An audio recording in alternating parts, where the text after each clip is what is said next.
This early warning system webinar is brought to you by the Leading by Legacy project. Today's webinar panelist is Director Paul Schultz. He is the director of the Colorado Peace Officer Standards and Training Board. Paul has over 37 years of law enforcement experience and has also spent the last 15 years as a police chief.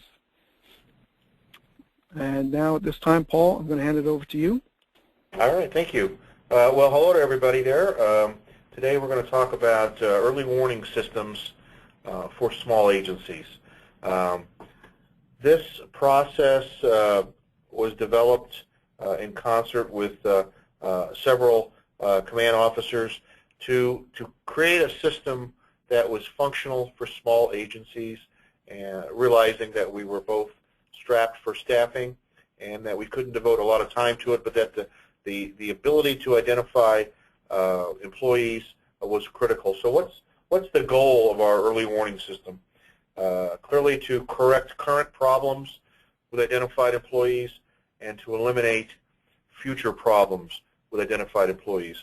We're of the opinion if we can find out problems early on, we can correct these and stop these from becoming much larger down the road. The early warning system is designed to assist the department in identifying individual and collective employee patterns of misconduct. And again, I have to emphasize the word collective as well. A lot of people are under the misunderstanding that this applies only to individuals, but that's not the case. So we're looking for problems that might be shift-related or even division-related. This is a tool to reduce misconduct. It's not the only tool in our toolbox, but it's certainly one of many. It's also designed to reduce department liability. As we all know, when we get into a federal lawsuit, this will come up. You will be asked if your agency has an early warning system, and certainly my opinion that if you don't have one, you're going to be in a less favorable position than if you do. And finally, it's designed to identify department training needs. A review of an early warning system will certainly tell you as the Chief Executive Officer of the department what training is needed to reduce not only liability but patterns of misconduct, both individual, collective, and any type of lawsuits that you're receiving. So how does this relate to the concept of leading by legacy? Well, certainly we look at what is leading by legacy. It's our individual and collective efforts to leave behind an agency that is ethical, professional, and certainly created in an image that we would be most proud of. And this is certainly part of it. The ability to create an early warning system, identify these problems early on, address them while they're small in nature, is a very important part of any legacy. We want to reduce liability, we want to reduce lawsuits, and we want to make sure that our organization is as professional as possible. So it's all interconnected, and again, an early warning system is a critical part of leading by legacy.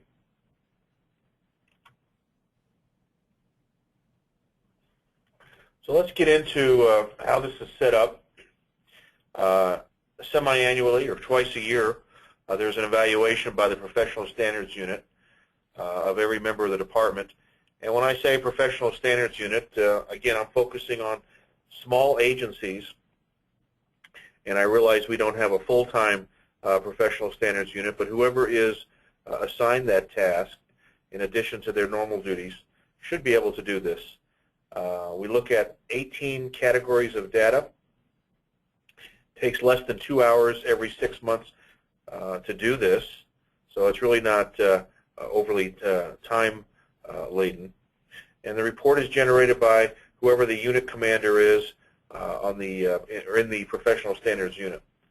After that report is generated, it's sent to several places throughout the department.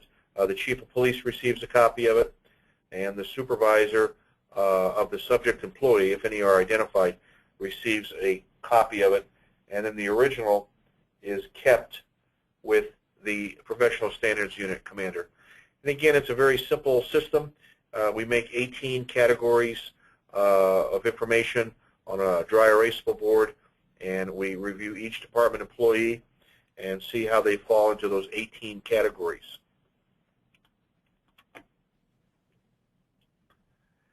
Now, once a employee, and again I emphasize employee, it could be somebody non-sworn as well, is identified in the early warning system as having one or more notifications in these 18 categories, there's a certain series of actions that must take place. That report, like I said a moment ago, is forwarded to the supervisor of the involved employee, and that supervisor is mandated to meet with the employee and make a determination of what might be needed and provided. We start with additional guidance. It might be just that the employee needs some guidance from a more experienced supervisor, perhaps more additional supervision, counseling internally by a supervisor, or command officer if appropriate. And then we leave the last one there to talk about relative to counseling externally in a situation outside the department where perhaps a department psychologist might be involved. In severe cases, this notification from the early warning system may be part of a fitness for duty evaluation in which all the information is then forwarded to a department psychologist to determine if the employee is fit for duty. So let's take a look at these categories. Again, we have 18. The first one is a review of allegations of misconduct. Here we're going to comment on the number of internal affairs complaints, the type and severity. We're going to see what patterns there might be and if there's any further investigation warranted. Number of sustained complaints. And a very important category here is incidents of misconduct off duty. This is not relegated to just on-duty behavior. Another comment in this area is that we're going to take a look at complaints of all types as far as status goes, not just sustained complaints. There have been occasions that I think everybody in our profession is aware of where if you look just at sustained complaints, you're going to overlook other complaints that have come in and have been not sustained that perhaps may be part of a pattern. Next category is use of force. We're going to be reviewing the number of use of force incidents, trying to make a determination if they're high as compared to other members of the officer's shift. We'll be looking at a year-to-year comparison. Preferably, after a while, we've got this system in place and we have at least 3 years worth of trend data. But if we're just starting out, we won't have that year-to-year comparison. Also, we're going to take a look at the type of force being used by the officer and make some initial determination as to what the nature of this is. Is it a defensive tool, perhaps a baton, or hands, or some other type of force that we're talking about? Category 3, preventable vehicle accidents. A number of preventable vehicle accidents need to be recorded. Seriousness of these accidents need to be examined. The type of violation causing the accident also needs to be assessed. And absolutely critically important is the scope of remedial training attended. I'm a believer that remedial training should be provided for all accidents that have been deemed to be preventable. And if we have a pattern of those same types of accidents occurring after remedial training, we may have the very beginning of a very serious situation.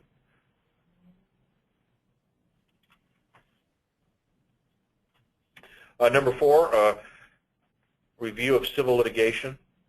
Again, we're looking at last 6 months, a number and type of lawsuits filed against the employee. If we've had any pending lawsuits, the findings in recent lawsuits as well.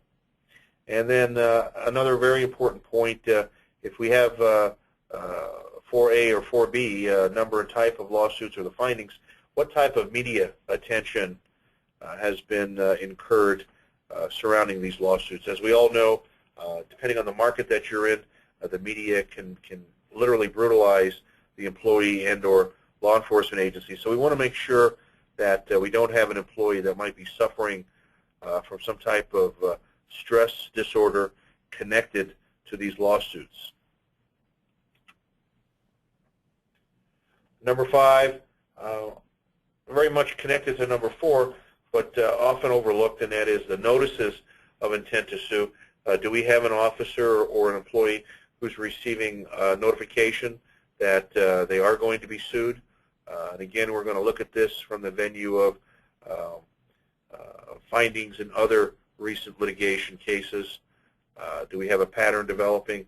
And as well, in this category as the other one, media attention surrounding these types of incidents needs to be assessed. Number 6, very important area as well, abuse of sick leave.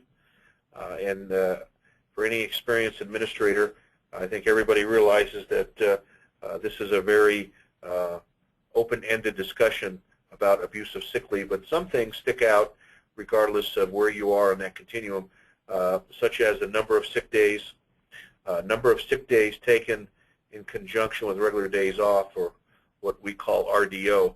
If we have an employee who only gets sick on his or her Friday or Monday, that's something we need to take a look at. Also, types of illnesses. Are these the illnesses that can often be associated with stress at work or other type of condition that's work-related, headaches, stomach aches, things of this nature? I call these the hard-to-diagnose type illnesses. And a very critical indicator is the balance of sick hours. In other words, do we have a 10 to 15-year employee that might have 8 hours sick leave on the books, or even a zero balance? Clearly, we're starting to see that a pattern has been developed here, and this is what we're trying to prevent. So much better to catch that early on rather than wait till we have somebody many, many years on the job with no sick leave at all. Habitual tardiness, another indicator of perhaps a problem at work. Number of times tardy.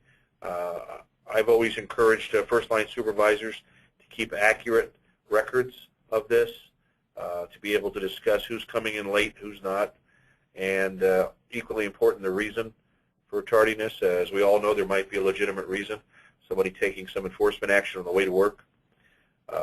Also important is the number of times that that employee has been informally counseled for tardiness by the supervisor.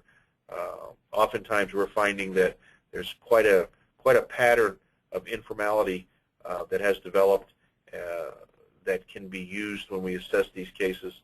Again, we're hoping for the supervisor to make some type of written documentation that even an informal counseling has occurred. Number 8, ongoing poor performance. Do we have an employee here that has been performing at a less than optimal level for a period of time? Again, we're looking at what is causing this and the severity of the poor performance issues. In particular, is this a competency issue, or is there an attitude that has developed or is developing that we need to address? Whatever the reason, we would hope that a performance plan is in place to correct these issues. If there isn't, the early warning system should identify that and make sure that that is in place. That's critical for any type of litigation later. Number 9, inability to work with others. Very important category. We all want to have a harmonious work environment, and do we have somebody who's having difficulty working with their fellow coworkers? If that's the case, we need to take a look at what the nature of the complaints are and a type of attitude displayed, again, by the employee. As an example, are they openly hostile, which would be a severe example, or are they just argumentative? These situations lend themselves to a review of fitness for duty. review.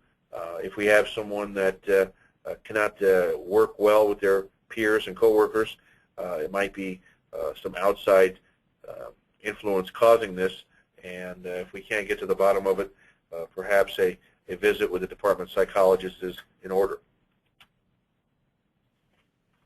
Number 10, unusual behavior would be this category, and this refers to somebody at work taking unnecessary risks. Are they disregarding officer safety protocols?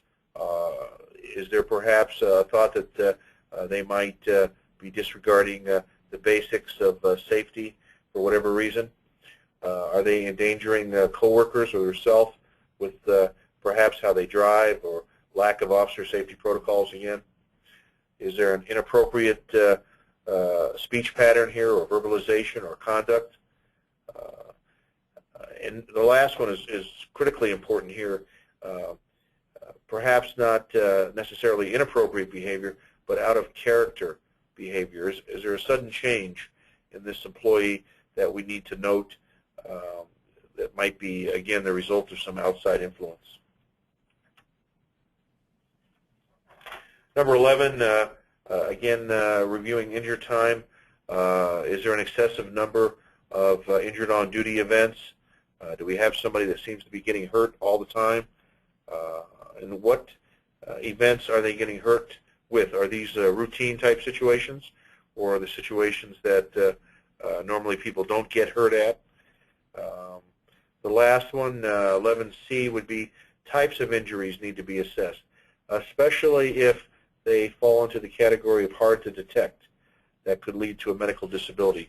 Do we have somebody complaining about lower back injuries, injuries that involve soft tissue, injuries that cannot be readily seen?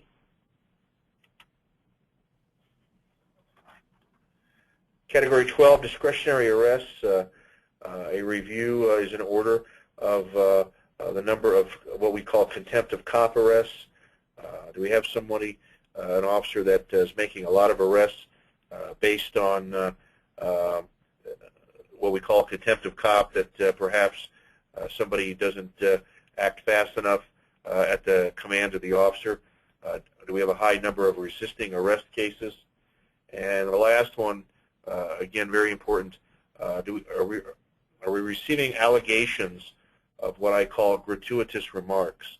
In other words, the officer may not be physically abusing an arrestee, but at the end of their encounter with the arrestee might say something totally inappropriate, even involving profanity, as the person goes to jail.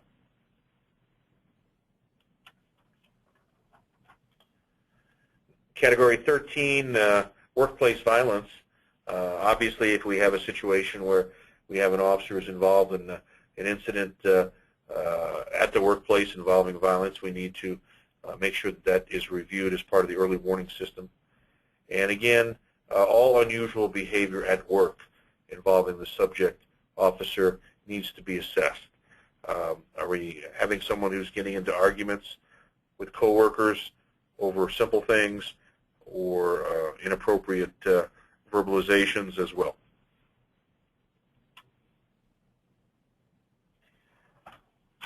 Category 14, being the subject of a criminal investigation.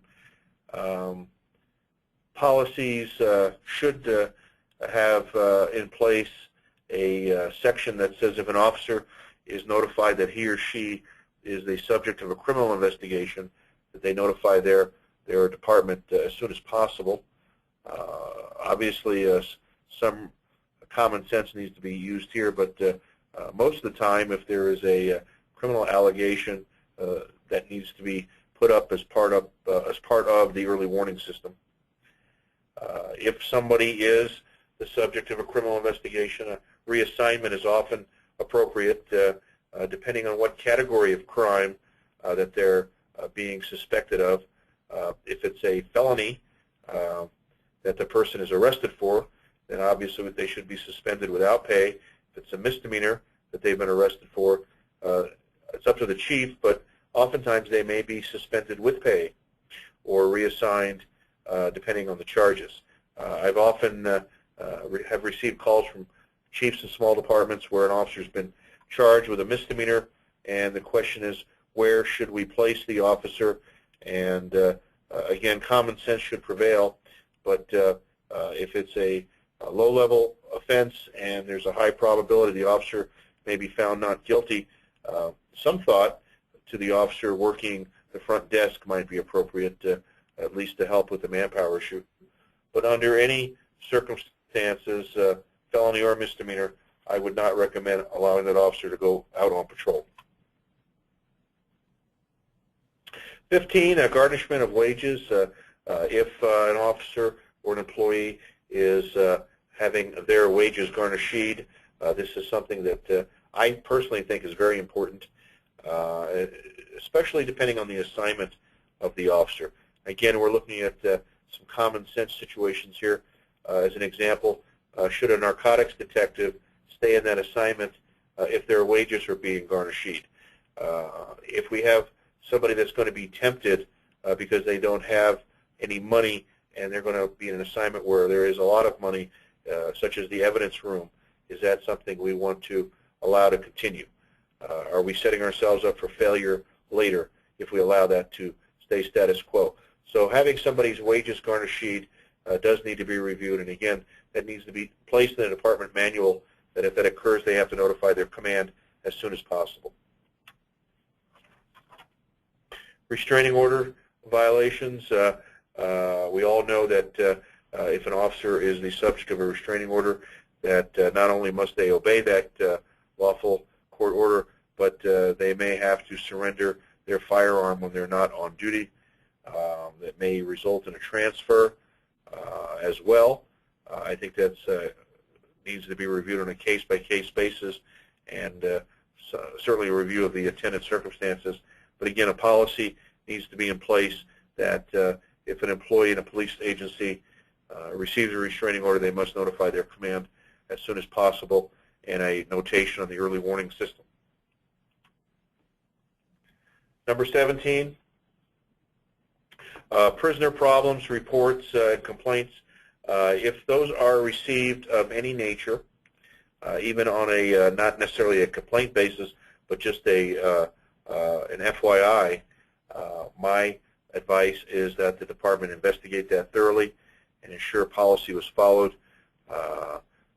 I have unfortunately seen several officers over the past 35 years or so make some serious mistakes in transporting prisoners, especially prisoners of the opposite sex. Clearly, if there's an allegation, even if it's not provable, I think that should be part of the early warning system, that a complaint or at a minimum information was received regarding this officer in a prisoner transport.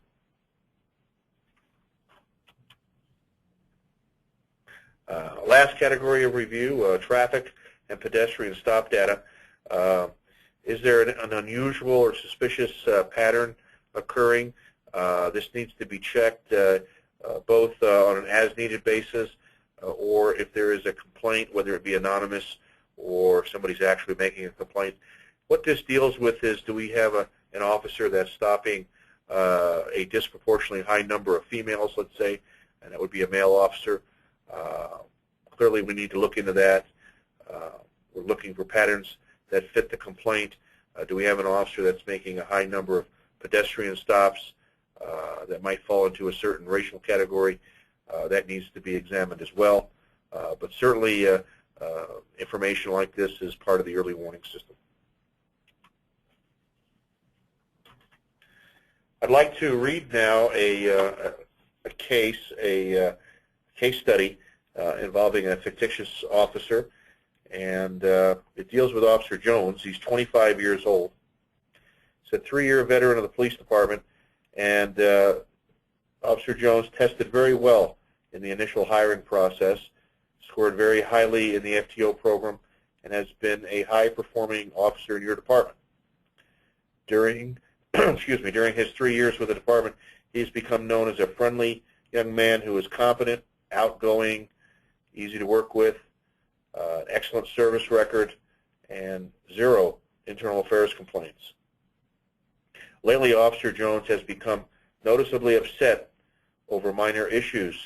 He has received a citizen's complaint for excessive force, is starting to develop a callous attitude, and was counseled for being tardy at work by his immediate supervisor. The Professional Standards Unit Commander is notifying you as the chief that it's time for the first early warning system review of the year. And again, we mentioned we'd like to do these twice a year. And as we review the 18 categories, Officer Jones shows up in several. He has one excessive force complaint. On 2 occasions, supervisors have reported his poor attitude. Again, counseled once for being late to work. And the early warning system summary here has now identified Officer Jones as needing additional supervision. A report is forwarded by the Professional Standards Unit Commander to the officer's immediate supervisor, to the officer himself, and to the Chief of Police. Sergeant Smith, who is Officer Jones' immediate supervisor, meets with Officer Jones and discovered that he's going through a divorce and that his mind has been preoccupied with the issues surrounding the divorce. Sergeant Smith counsels Officer Jones about the importance of keeping his mind on his work and being professional at all times. Officer Jones is also reminded that the police department has high standards and that he must adhere to them at all times. The officer is offered confidential employee assistance program counseling, and it's unknown if he attends the counseling. Most departments have that in a confidentiality agreement where it's unknown if the officer follows through. 6 months later, the Professional Standards Unit Commander calls for another meeting to review the early warning system data. This would be the second one of the year, and fortunately, Officer Jones does not appear on any database. The officer has appeared to have returned to the police department in a capacity that we all knew, him being professional and acting in an appropriate manner. Our assessment of this is that the time, the money, the effort for the early warning system has paid a big dividend, and Officer Jones is back to where he was before he encountered these problems relative to his divorce. So we look at our slide that's up there now relative to the case study and what were the early warning signs. Clearly, in a nutshell, his acting out of character. We have several specifics, but this is not the Officer Jones that we all know. And when we bring up the 18 categories and just start making literally tick marks as to numbers, we show that Officer Jones shows up numerous categories, clearly enough for a review. And our final assessment is that Officer Jones received a very positive impact from the early warning system. He became, I guess, remediated, if you will, through the counseling of a senior sergeant. So there's a case in point where everything worked out well. On the slide, the next slide, entitled Additional Resources, IA, Promising Practices Guide, Building Trust Between the Police and the Citizens They Serve. And for additional questions that you might think of later, certainly the next slide gives you my contact information, but I'll be online here to take any questions you might have. Okay, Paul, we're going to take a call here from Patrick Gavin. Pat, can you hear us? Yes, Colorado State Parks. Okay, go ahead with your question. Paul, how do you gather all this data, especially things like officers acting out of character and some of that other stuff that might be kind of hard to get? That's a good question, and perhaps I didn't put enough detail into that. What we try to do is when the Professional Standards Unit Commander calls for this meeting, we have that as part of the command staff meeting. In other words, all supervisors attend, so we have all sergeants, we have commanders. The Professional Standards Unit Commander will bring in the evaluation file and the personnel file of all the department members. So we have a lot of files on the table, and it's pretty much a general roundtable discussion with all the supervisors there present. That's one of the benefits of working in a small department. We've got everybody right there, and we can in a moment go right down the roster and cover the entire staff. Do you keep a database or some kind of Excel sheet, or is there a commercial product available for this?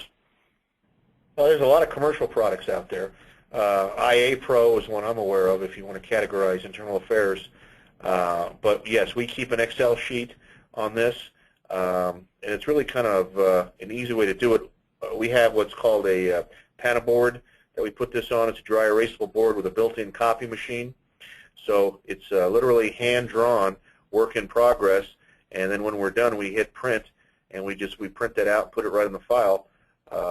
We were experimenting with putting it into an Excel format because it would look a lot nicer, but we leave that up to the individual professional standards unit commander. If they want to redo it, that's fine, but our policy only mandates that we have some documentation in file of what the outcome was. And then at what point do you decide, you know, at what point does an officer need some type of intervention? That's a very good question. We don't have, by design, we don't have a certain number of occurrences that would go up on the board. We leave that to be somewhat problematic. So of the 18 categories, let's say we have an officer who's involved in one minor preventable accident. And the other 17 categories are 0. We would not have an early warning system intervention, if you will, with that officer.